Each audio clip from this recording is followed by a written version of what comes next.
Hello students, so here's your new chapter, the last chapter of partnership, dissolution of partnership firm. Dissolution होता है partnership firm का बंद होना, ख़त्म होना एक तरह से। तो हम इसमें अब डिटेल में करेंगे हम जो हमारा इंडियन पार्टनरशिप एक्ट है उसके अंदर जो है डिसोल्यूशन की कई कंडीशंस बताई गई है। डिसोल्यूशन का बेसिकली मतलब ये होता है कि टर्मिनेट होना, पार्टनरशिप फर्म का टर्मिनेशन होना, जो भी ओल्ड एग्रीमेंट था उसका टूट जाना, नया एग्रीमेंट आना, due to retirement, death, due to change in profit sharing ratio, किसी भी तरह से डिसोल्यूशन जो है वो हो सकता है। डिसोल्यूशन ऑफ पार्टनरशिप फर्म का मतलब तो ये है कि जो फर्म है वो क्लोज हो जाएगी, साथ के साथ इट मीन्स जो फर्म का बिजनेस जो है वो बंद हो जाएगा। अगर ये बात कही जाए dissolution of partnership, it doesn't mean dissolution of firm. Dissolution of partnership का मतलब ये है कि फर्म तो रहेगी, बस जो पार्टनरशिप है ना वो चेंज हो गई। फर्म का मतलब है पूरा बंद हो गया, पार्टनरशिप का मतलब क्या है, फर्म में continue, means it does not mean the dissolution of firm. तो ये फ़र्क है इसमें, आगे हम करेंगे डिटेल में भी। तो डिसोल्यूशन ऑफ पार्टनरशिप कब होती है? पार्टनरशिप डिसोल्यूशन तब होती है, डिसॉल्व ख़त्म, भंग तब होती है जब change in profit sharing ratio हो जाए एग्जिस्टिंग पार्टनर में, तब भी बंद हो सकती है, पार्टनरशिप ख़त्म हो सकती है। किसी पार्टनर का एडमिशन हो जाए, कोई पार्टनर रिटायर हो जाए किसी पार्टनर को आपने फर्म में से निकाल दिया, कोई रिटायर हो गया, किसी की डेथ होगी, कोई इंसॉल्वेंट हो गया, दिवालिया हो गया, या आपकी जो डेट थी उस पार्टनरशिप फर्म की वो एक्सपायर हो गई, वो ख़त्म हो गई, तो भी आपकी फर्म जो है वो ख़त्म हो जाएगी। तो इसके बेटा कुछ मोड्स होते हैं। पहला मोड है without the intervention of court, court बीच में नहीं आएगा। ये आप अपनी म्यूचुअल एग्रीमेंट से अकॉर्डिंग टू सेक्शन 40 आपने अपनी आपसी सहमति से फर्म बंद कर दी। कंपल्सरी डिसोल्यूशन 41 के अंदर बता रहा है कि कुछ केसेस में जो है डिसोल्यूशन आपको कंपल्सरी करना पड़ता है। पहला केस है जब सभी पार्टनर या सब में से एक पार्टनर जो है इंसॉल्वेंट हो जाए, दिवालिया हो जाए, उसके पास पैसे नहीं हैं। When business of the firm जो है वो अनलॉफुल हो जाए, इलीगल हो जाए, तब भी जो आपकी जो पार्टनरशिप है वो डिसॉल्व हो जाती है। On happening of any event, third point है किसी इवेंट का होना, सेक्शन 42 इवेंट का होना मतलब कि कोई इवेंट अकर हो गया, पार्टनर की इंसॉल्वेंसी अभी हमने पढ़ी, जो ऑब्जेक्टिव था आपकी फर्म का वो पूरा हो गया तो भी पार्टनरशिप ख़त्म है। या जो पीरियड जितने टाइम के लिए आपने पार्टनरशिप की थी कि हमने 2 साल करना है एग्रीमेंट, 3 साल करना है, अगर वो ख़त्म हो जाए तो भी पार्टनरशिप जो है डिसॉल्व हो जाती है। बाय नोटिस, किसी भी पार्टनर ने अगर नोटिस दे दिया कि अब हमें पार्टनरशिप जो है वो बंद करनी चाहिए, ख़त्म करनी चाहिए, ये तभी होता है अगर मान लो एग्रीमेंट के अंदर, पार्टनरशिप डीड के अंदर कोई पर्टिकुलर डेट नहीं लिखी हुई, पर्टिकुलर पीरियड नहीं लिखा हुआ कि इतने टाइम के लिए हम पार्टनरशिप चला रहे हैं, तब कोई भी एक नोटिस देके फर्म को डिसॉल्व कर सकता है, भंग कर सकता है। उसके बाद आता है आपका बाय ऑर्डर ऑफ कोर्ट, कि जब कोर्ट अंदर एंटर करती है तो क्या होगा। अब कोर्ट एंटर कब करेगी बेटा? जब कोई पार्टनर अनसाउंड माइंड हो जाए, मतलब कि उसका मेंटली जो है वो अपसेट हो जाए, तब आपकी पार्टनरशिप जो है कोर्ट ऑर्डर देके जो है डिसॉल्व कर देगा। जब एक पार्टनर जो है other than the partner filing A suit, किसी पर्सन ने मान लो केस किया हुआ है आपकी फर्म के ऊपर ही, पार्टनर ने ही कर दिया, ठीक है, जो जिसने केस किया वो नहीं, उससे दूसरा पर्सन जो है इनकैपेबल हो जाए अपनी ड्यूटीज़ को परफॉर्म करने के लिए, सक्षम नहीं है वो काम करने के लिए, एफिशिएंट नहीं है, तब भी पार्टनरशिप डिसॉल्व हो सकती है। अगर मान लो कोई पार्टनर दूसरे पार्टनर पे केस करता है कि जो इसने है मिसकंडक्ट किया, मिसकंडक्ट यानी कि हेरा फेरी की, ऑनेस्टी जो थी उसको ब्रेक करके डिसऑनेस्टी का रास्ता उसने अपनाया, पार्टनरशिप को उसने हार्म पहुँचाया, गिल्टी फील होगी, मतलब कि ये प्रूफ हो गया अगर कोर्ट के अंदर, तो भी पार्टनरशिप जो है डिसॉल्व हो जाएगी।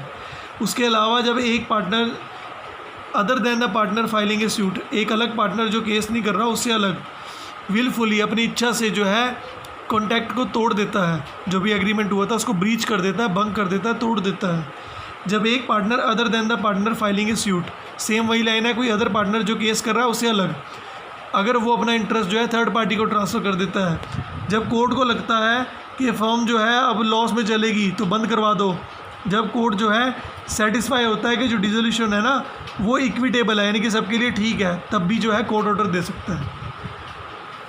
फिर बेटा मेन पॉइंट इसके अंदर है जो ये कम से कम 2 मार्क्स में कवर हो सकता है, 1 में तो पक्का 100% कवर होगा ही होगा। Distinction between the dissolution of partnership and dissolution of firm. बेटा डिसोल्यूशन ऑफ पार्टनरशिप फर्म का ही पार्ट होता है। इसका मतलब होता है चेंज इन एग्जिस्टिंग एग्रीमेंट। इसमें जो है फर्म रहती है, पार्टनर चेंज होते हैं, इसमें फर्म बंद हो जाती है, क्लोजर ऑफ द फर्म है। यहाँ पे बिज़नेस जो है कंटिन्यू चलता रहता है, यहाँ पे बिज़नेस भी ख़त्म हो जाता है। यहाँ पे जो इकोनॉमिक रिलेशन है वो कंटिन्यू होता है जैसे जैसे चेंज हो रहे हैं पार्टनर। पहले मान लो A B C थे, अब C रिटायर हो गया, अब D आ गया, ऐसा कुछ चलता रहेगा। इसमें नहीं है, इसमें अगर एक बार बंद हो गया तो जो रिलेशन होगा वो भी ख़त्म हो जाएगा। अब जो बुक्स है पार्टनरशिप के केस में, डिसोल्यूशन ऑफ पार्टनरशिप के केस में जो है बुक्स बंद नहीं होती, क्लोज नहीं होती, लेकिन अगर फर्म डिसॉल्व होगी तो बुक्स भी क्लोज करनी पड़ेंगी। डिसोल्यूशन ऑफ पार्टनरशिप के केस में जो एसेट्स और लायबिलिटी की रिवैल्यू जो भी होगी, प्रॉफिट होगा, गेन होगा, लॉस होगा, वो पार्टनर्स में डिवाइड किया जाएगा और प्रॉफिट शेयरिंग रेशियो में। लेकिन जब फर्म बंद करते हो तो जो भी आपका गेन होगा, लॉस होगा, लायबिलिटी को पे करने के बाद जो बचेगा वो पार्टनर में जाएगा। Dissolution of partnership does not necessary dissolution of firm. Dissolution of partnership का मतलब ये नहीं है कि आपकी फर्म बंद हो गई, बट हाँ डिसोल्यूशन ऑफ फर्म का मतलब ये है कि आपकी पार्टनरशिप भी बंद हो गई। यहाँ पे कोर्ट का कोई भी इंटरवेंशन नहीं होता, ये तो आपस में म्यूचुअल कंसेंट है आपका, कोई आ रहा है कोई जा रहा है, इसमें कोर्ट का इंटरवेंशन जरूर होता है। अब बेटा बात आती है कि अगर डिसोल्यूशन करते हैं तो इसमें कुछ केसेस हैं बेटा जिसके अंदर जो है हम अकाउंट्स को सेटल करते हैं डिसोल्यूशन के बाद। अब किन किन के पैसे हमने देने हैं तो उसके स्टेप्स हैं। सेक्शन 48 जो है पार्टनरशिप एक्ट का बताता है कि हमें जो कुछ अकाउंट जो है सेटलमेंट करने पड़ते हैं। बेटा एक खुद बात बताओ मुझे, अगर मान लो तुमने अपना बिजनेस बंद किया, सबसे पहले बाहर वाले के पैसे देने पड़ेंगे ऑब्वियसली। फर्स्ट ऑफ ऑल जो लॉस होगा वो, अब लॉस कौन सा हो सकता है, चाहे तो कैपिटल कम हो जाए आउट ऑफ द प्रॉफिट, चाहे अगले साल के प्रॉफिट से, चाहे कुछ भी है, तो जो भी प्रॉफिट शेयरिंग रेशियो होगी, उन जो भी कैपिटल की जो डेफिशिएंसी होगी उनको पार्टनर लेके आएंगे। जो भी एसेट सेल होंगे उनसे जो पैसा आएगा उसको सबसे पहले आपने बाहर वाली लायबिलिटी को पे करना है, आउटसाइड के डेप्ट को। उसके बाद अगर कोई पैसा बचता है तो जो पार्टनर ने लोन दिया था फर्म को, पार्टनर ने दिया था फर्म को, उसके पैसे देने हैं। उसके बाद कुछ बचता है तो पार्टनर के कैपिटल अकाउंट में ट्रांसफ़र करेंगे। लेकिन हाँ एक चीज़ और है बेटा, इसमें लॉस देने के बाद भी या जो भी लोन्स वगैरह थे पे करने के बाद भी जो कैपिटल का अकाउंट का पैसा बनता है पार्टनर्स का वो देंगे। अगर फिर कुछ बचेगा तो पार्टनर्स में जो है एज ए प्रॉफिट डिवाइड करेंगे। यानी कि स्टेप क्या है, सबसे पहले बाहर वाले के दो, फिर अपने पार्टनर्स ने जो लोन दिया था उनके दो, पार्टनर ने जो कैपिटल स्टार्ट की थी लगाई थी बिजनेस में उनके पैसे दो। उसके बाद अगर प्रॉफिट बचता है तो पार्टनर में डिवाइड कर देंगे। तो यहाँ पे दो तरह के डेट होते हैं, एक फर्म का डेट होता है, एक प्राइवेट डेट होता है। फर्म का डेट मतलब क्या है, फर्म ने आउटसाइडर से ऑफ किए हैं पैसे, उधार में लिए हैं, उसे फर्म का डेट बोलेंगे। प्राइवेट डेट का मतलब क्या है, पार्टनर ने लिए हैं पर्सनल कैपेसिटी के अकॉर्डिंगली, तो उसे हम प्राइवेट डेट बोलते हैं। तो जब भी हम एसेट को सेल करते हैं तो जो भी पैसा आएगा सबसे पहले जो है फर्म के डेट पे करने पड़ेंगे। अगर उसके पास कुछ सरप्लस बचता है तो पार्टनर में बांटेंगे, पार्टनर की मर्जी होगी वो अपने पैसे दें या ना दें। जब भी हम सेल करते हैं एसेट को तो जो भी, अगर मान लो कोई फर्म की प्रॉपर्टी सेल कर रहा है तो बाहर वाले पैसे देने हैं। अगर कोई पार्टनर अपनी पर्सनल प्रॉपर्टी दे रहा है, मान लो मैंने अपना घर बेच दिया अपना उधार देने के लिए, सबसे पहले मैं अपने प्राइवेट डेट यूज़ करूँगा।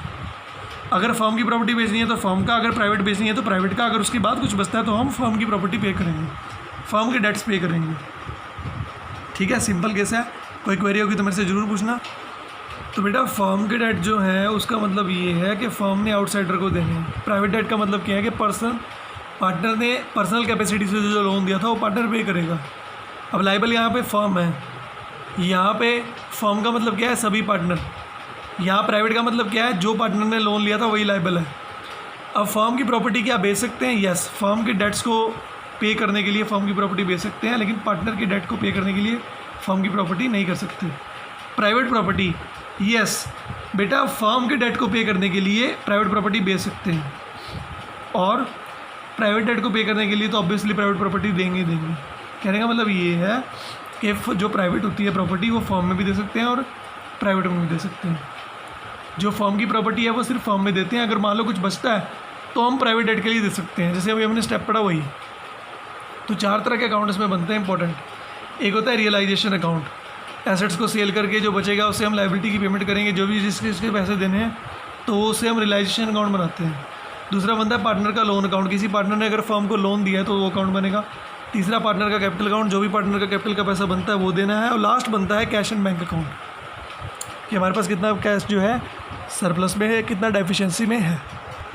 तो बेटा पहला अकाउंट आपका आता है रियलाइजेशन अकाउंट। रियलाइजेशन अकाउंट जो है वो बेटा एक तरह से नॉमिनल अकाउंट है, debit all the expenses and losses, credit all the incomes and gains. लेकिन इसमें थोड़ा मेथड जो है वो अलग से बनेगा।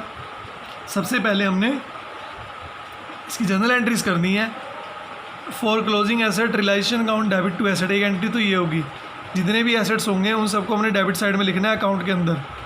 ये मैं अकाउंट आपको डिटेल में बताऊंगा, फिलहाल आप इतना करो, नेक्स्ट वीडियो जो आपको अकाउंट की मिलेगी।